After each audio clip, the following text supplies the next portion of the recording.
गुरुदेवो महेश्वरः गुरुः साक्षात् परब्रह्म तस्मै श्री गुरवे नमः। सद्गुरुनाथ महाराज की जय। ఇప్పుడు మనము ఎడపల్లిలో ఉన్నాము. పతిత భావన సమర్థ రామదాస్ స్వామి యొక్క సంస్థానం ఎడపల్లిలో ఉన్నాము. ఇది గత 379 అంటే 380 సంవత్సరాల పాతది ఆలయం. ఇది శ్రీరామ మఠము. ఛత్రపతి శివాజీ మహారాజ్ గారి యొక్క గురుగారు అయినటువంటి సమర్థ రామదాస్ స్వామి వారు వారి చేతుల మీదుగా స్థాపించినటువంటి ఈ శ్రీరామ మఠం ఇది ఎడపల్లి. ఇది గత సంవత్సరాల నుండి కొన్ని వందల సంవత్సరాలకి ఇది నడుస్తూ వస్తుంది. ప్రస్తుతం మేము ఇక్కడ పీఠాధిపతులుగా మా జయరాం అన్నా మహారాజ్ గారు, మా నాన్నగారు సమర్థ రాజారాం మహారాజ్ గారు ఎదురుగుండి గారు, మా తదనంతరం జయరాం అన్నా మహారాజ్ గారు ప్రస్తుతం పీఠాధిపతిగా ఉన్నారు.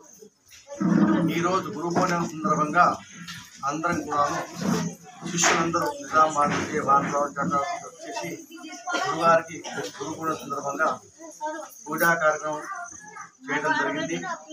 కాబట్టి ఈరోజు ముఖ్యంగా వ్యాస పౌర్ణిమ, గురు పౌర్ణిమ అని చెప్పేసి ఎట్లయితే మదర్స్ డే, ఫాదర్స్ డే ఉంటుంటాయో అదేవిధంగా ఇవాళ గురుగారి యొక్క పూర్ణిమ, గురు పూర్ణిమ.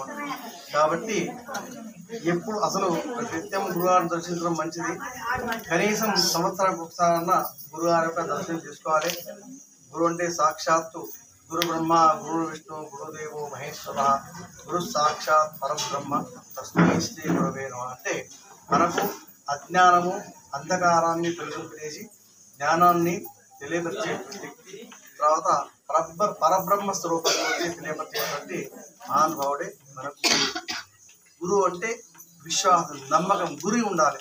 ఎవరికైతే గురువు ఉంటుందో వాళ్ళకు సరైన గురువు దొరకడం జరుగుతుంది. ఆ గురువు ద్వారా మనము జ్ఞానాన్ని, ఆ జ్ఞానం ద్వారా భగవత్ ప్రాప్తి కలుగుతుంది. సద్గురునాథ్ మహారాజ్ కీ జై.